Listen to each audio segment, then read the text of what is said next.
Buenas tardes. Esta semana ustedes han tratado de aclarar cuál es la relación entre estética y comunicación. Ahora vamos a precisar esta relación a través de la siguiente pregunta. ¿Qué sentidos comprende el término estética?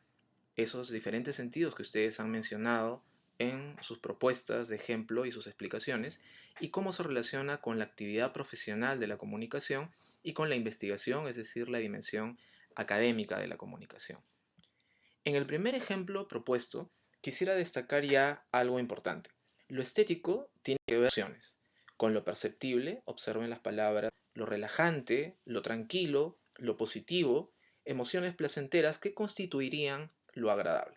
Entonces, un primer tema es que lo estético no está directamente relacionado, como también lo menciona esta explicación, con lo intelectual, con lo teórico, con afirmaciones que son verdaderas o falsas, sino que su relación con lo agradable tiene que ver con la disposición, la experiencia emocional de parte del sujeto, de parte de nosotros, al escuchar, por ejemplo, este tema musical.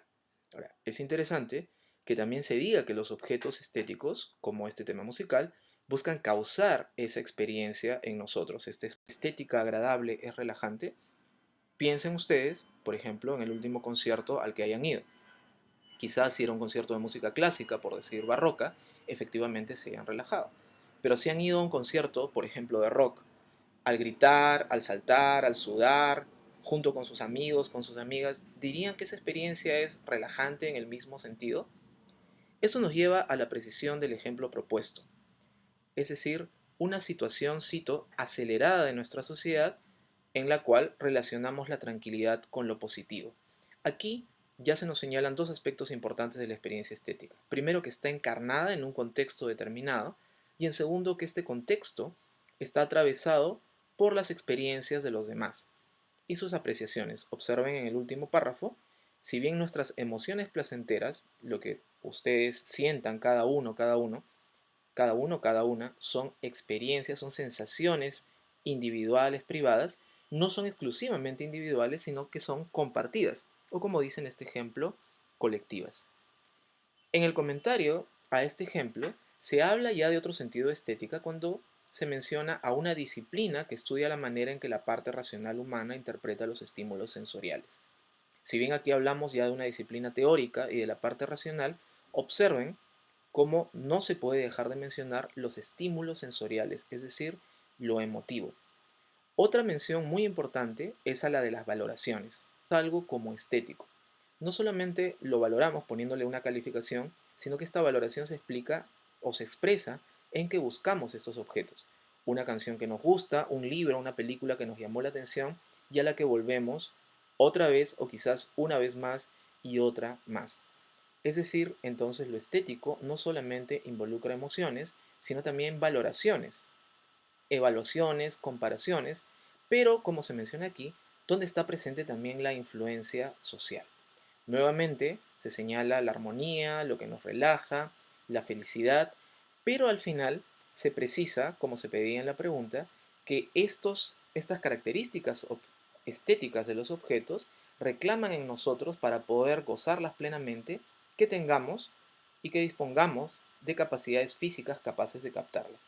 Esto puede sonar un poco obvio porque si escucho un tema musical debo poder oírlo. ¿Se limita simplemente a tener el sentido del oído y que no haya un problema físico? Por ejemplo, para apreciar un tema musical como este, donde se habla de armonías, de voces, de suavidad, una persona que tiene más formación musical no puede en cierto sentido gozar de más. Si yo conozco la historia de un artista, ¿no?, y escucho su último disco, su última composición, su última creación, ¿no puedo de alguna manera profundizar más en este objeto estético? Ahora bien, aquí viene, en el segundo párrafo, una mención muy importante a la postura de Sontag, quien parece que nos advertiría contra el peligro de decir, no, saber demasiado no necesariamente, o saber más, no necesariamente implica disfrutar más. Pero leamos lo que indica su compañera. No es necesario, según Sontag, buscar una interpretación para poder disfrutarla, disfrutar esta armonía, esta felicidad que nos ofrece el objeto estético. Pero miren lo que se señala aquí, no es necesaria la interpretación. Es decir, Sontag no está diciendo que hay que desaparecer toda interpretación, ¿Se pueden ustedes imaginar acercarse a un libro, a una película, a una canción, sin tener absolutamente ninguna idea, ningún concepto, ninguna valoración sobre lo que es ese objeto estético? Lo que está reclamando Sontag, como vamos a precisar en clase, es no reemplazar la experiencia que nos ofrece este objeto y que tiene que ver en primer lugar con esta respuesta emocional en nosotros, no reemplazar esa experiencia por una explicación, por una teoría, por una perspectiva analítica, que como se dice al final y vamos a discutir más adelante en el curso, nos salve o más bien nos quite la capacidad de tener una catarsis, de entregarnos a la catarsis. En el segundo ejemplo, su compañero propone esta imagen fotográfica, ¿no?, donde dice se ve a un sacerdote realizando prácticas homosexuales con otro hombre, hecho que es rechazado por la religión católica. Me parece interesante el ejemplo porque lo que se pedía era una imagen o una experiencia estética relacionada con lo desagradable. Y si bien el rechazo, ¿no?, uno podría decir, pues presupone algo que resulta desagradable y por tanto es rechazado, me parece que todos tenemos claro que no se trata solamente de un rechazo o un frente a algo desagradable, porque es estéticamente desagradable, sino que también hay una calificación de inadecuado, de inmoral, de que va contra la formación de los jóvenes, que va contra la salud moral de la nación, etcétera, etcétera. Entonces es interesante también la mención a la inquietud que pueden provocar estas imágenes. En este caso, repito, una inquietud que no solo se traduce en la emoción de lo desagradable, del rechazo, sino que puede llevar a valoraciones y juicios ya de otro tipo, de tipo moral en este caso. Nuevamente se cita Sontag y en este caso la invitación a ver lo que realmente es la imagen y no lo que significa, ¿no? Si dejamos de un lado por el momento eso que no significa la imagen, la pregunta central es ver lo que realmente es esa imagen. ¿Y cómo hago para ver eso que realmente es? ¿No es esta más bien una pregunta teórica contra lo que señalábamos al inicio que en la experiencia estética, que apela a nuestros sentidos, a nuestra percepción, no nos dedicamos primero a reflexionar para luego gozarla o sentir rechazo? Entonces, quisiera insistir, parece que la pregunta o la demanda de ver lo que realmente es algo es más bien la búsqueda de una interpretación, es más bien un problema teórico, lo que no estaría en el primer lugar en la experiencia estética. Su compañero ha comentado de manera muy pertinente cómo no se trata en primer lugar del contenido, si ven ustedes el final del primer párrafo, sino de la forma de presentarlo. Si bien el contenido puede resultar desagradable para muchas personas, o entre paréntesis, de repente no para una persona a la que las prácticas homosexuales le parezcan atractivas, sin embargo, puede ser la forma como se trata la que puede, por un lado, convertirla en algo desagradable, o más bien por el contrario, como se pedía en el ejemplo, se puede trabajar la forma en que se presenta una escena o un hecho desagradable y convertirlo en estéticamente atractivo. Por ejemplo, probablemente la mayoría de nosotros no encuentre la mutilación, el asesinato y la violencia como en primer lugar agradables. Sin embargo, podemos pensar en películas de acción, películas dramáticas, si quieren un ejemplo asociado con lo postmoderno, Kill Bill, donde hay litros de sangre, de violencia y de acción, y sin embargo es la forma en la que se trata lo que puede resultar atractivo estéticamente. Como vamos a ver, en realidad Sontag no es una defensora de que comprendamos la experiencia estética solamente a partir de la forma. Ella diría, esto es la última versión de las interpretaciones. Y nuevamente repetimos, el tema es que la interpretación, que la explicación, la pregunta y la respuesta a decir qué significa este objeto estético no reemplace lo que este objeto nos hace sentir y valorar. Ahí viene el comentario al último ejemplo pedido. Observen las palabras destacadas. La desesperación y tristeza frente a lo percibido. El miedo, que no es muy diferente al que sienten las personas, ¿no? Porque vemos a un animal y como se señala más adelante y destacado en azul, genera en nosotros empatía. Empatía de emociones y sensaciones. Cólera, ¿no? Y además decimos otras personas pueden vivir emociones similares. Esto es muy importante porque, en primer lugar, plantea un tema que vamos a discutir luego en clase, que es el tema de la segunda semana de clase, es cómo lo que los animales sienten quizás no está tan lejos de lo que nosotros los seres humanos sentimos, pero además lo que los seres humanos sentimos, no lo que cada uno siente en particular. Podemos comprender, imaginar y diríamos hasta sentir lo que otras personas sienten, en empatía con lo que sienten estos animalitos. Me parece también muy importante nuevamente la mención a los cánones, como los cánones estéticos influyen, es decir, lo que está determinado de alguna manera socialmente en lo que vamos a sentir cada uno de manera personal. Pero es especialmente importante, quisiera destacar, cómo esto desesperado, triste, estas sensaciones agradables o fortalecedoras de diferente tipo, pueden, como se dice en las últimas tres líneas, conducirnos a tomar el lugar, al menos por un momento, dentro del desastre. Eso quiere decir que la experiencia estética involucra emociones, valoraciones, por tanto evaluaciones, comparaciones, pero también nos pueden situar y movernos, es decir, no solo conmovernos, sino movernos a la acción, como muchos y muchas de ustedes que han trabajado como voluntarios y voluntarias en estos últimos días para ayudar a las personas que han sido afectadas, pero no solo a las personas, sino también a los animales. En ese sentido, la formación de estas valoraciones nos hace repensar lo que señalaba al inicio. Si bien lo estético es específicamente diferente de lo teórico, ¿no? Frente a lo estético disfrutamos incluso de lo que nos puede resultar desagradable y no teorizamos, no nos preguntamos por la verdad, resulta que no solamente se limita a los objetos artísticos, sino puede haber situaciones, hechos, personas que generen en nosotros estas emociones estéticas.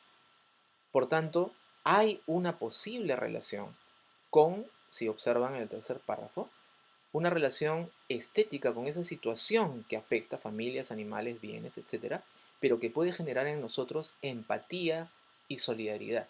Esto es muy importante porque muchas veces las teorías éticas que podemos tener, políticas, y que intentan demostrar por qué debemos luchar contra la corrupción, por qué debemos ser solidarios, no generan en nosotros, por más verdaderas y bien justificadas que estén, relaciones o reacciones solidarias o de honradez.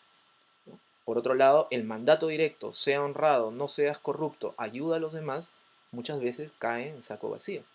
Pero puede suceder que hay objetos estéticos, experiencias estéticas, que nos muevan a la empatía y a la solidaridad. Recapitulando estos diferentes temas. Podríamos decir en primer lugar que lo estético, ¿no? Lo que llamamos estético, estética, se refiere a una propiedad, a un adjetivo, si quieren ustedes, que se puede referir tanto al objeto, es estético, no es estético, tiene ciertas propiedades que lo hacen atractivo, no atractivo estéticamente, como a las disposiciones del sujeto. Entonces decimos que una persona tiene sensibilidad estética, que tiene formación estética, ¿no? Es competente estéticamente. En ese sentido, lo estético es una característica que se puede referir tanto al objeto como al sujeto. Pero lo estético también hace mención a un canon, es decir, a una suerte de reglas, de criterios, de perspectivas compartidas, ¿no? Y que por tanto nos han sido comunicadas. Es un poco difícil, ¿no? Que ustedes hayan recibido una clase en el colegio o en su casa donde les hayan enseñado todo lo que les debe gustar o los criterios para todo lo que les debe disgustar. Sin embargo, lo estético, siendo una experiencia personalizada, tiene esta dimensión compartida. ¿Cómo se da? Es algo que discutiremos en el curso. Finalmente, la estética la señalo con mayúscula, ¿no? Para destacar su carácter sustantivo, es decir, la estética, como una disciplina histórico-sistemática. ¿Por qué histórica? Porque lo que llamamos arte o experiencia estética ha cambiado a lo largo de la historia. Si quieren de manera muy sencilla, lo que nos parece bonito, agradable o desagradable ha cambiado en diferentes épocas. Pero también es una disciplina sistemática, es decir, en una misma época histórica, por ejemplo la nuestra, nos puede permitir preguntarnos por cuál es el canon, cuáles son sus criterios, qué objetos son considerados estéticos, cuáles son las características estéticas centrales que se destacan ahora en objetos, por ejemplo en obras de arte, cuál es la sensibilidad estética que se cultiva en primer lugar ahora en las personas. La experiencia estética, entonces, se puede dirigir a objetos artísticos, las obras de arte, por ejemplo las que están en los museos, que tienen la curiosa peculiaridad de que parecen estar exclusivamente dirigidos a nuestra experiencia estética. Pero resulta que la naturaleza también nos puede ofrecer situaciones, hechos, objetos para nuestra experiencia estética, como el de la tercera imagen propuesta por sus compañeros, o lo que podemos ver en un atardecer o también en algo tan terrible como un huaico. Finalmente, también fotografías, películas, programas de televisión, cuando nos emocionan, ponen en cuestión nuestras valoraciones, nos conmueven y nos mueven, pueden constituirse en objetos de la experiencia estética, lo cual nos llevará a la pregunta de si no todo objeto es posible de ser objeto de una experiencia estética. Pónganse a pensar el rostro de su papá, de su mamá, de su abuelita o de su pareja. Finalmente, si la experiencia estética involucra nuestras emociones, emociones que vienen del estímulo de los objetos a nuestro alrededor y por tanto suponen nuestra capacidad de percibir, nuestro cuerpo, nuestros sentidos. Pero estas emociones son valoradas en el sentido que involucran que valoremos ciertos objetos, pero que además los busquemos una y otra vez. Eso quiere decir que no solamente se limitan al ámbito de lo emocional, sino que también involucran la reflexión. Podemos juzgar, podemos comparar, podemos evaluar objetos, pero además, estos objetos, que son objeto de nuestra valoración, valga la redundancia, no solamente decíamos nos pueden conmover, sino también mover a la acción. Con lo cual, la experiencia estética puede tener una relación muy importante con nuestra experiencia ética y política. ¿En qué entonces reside la relación entre lo estético y lo comunicacional en esta parte introductoria de nuestro curso? A que la comunicación no se limita al intercambio de contenidos teóricos, verdades, preguntas o falsedades, sino que muchas veces con esas verdades o esas preguntas queremos mover a otra persona y queremos expresarnos. Es decir, queremos involucrar valoraciones. Más aún, a veces queremos moverlos a la acción. Por tanto, comprender más profundamente la dimensión estética de la comunicación es comprender más profundamente las posibilidades de la comunicación. Posibilidades que involucran, repetimos, que enriquezcamos nuestra capacidad de valorar, pero también nuestra capacidad de actuar. Vamos a estudiar esta relación a lo largo de todo el semestre.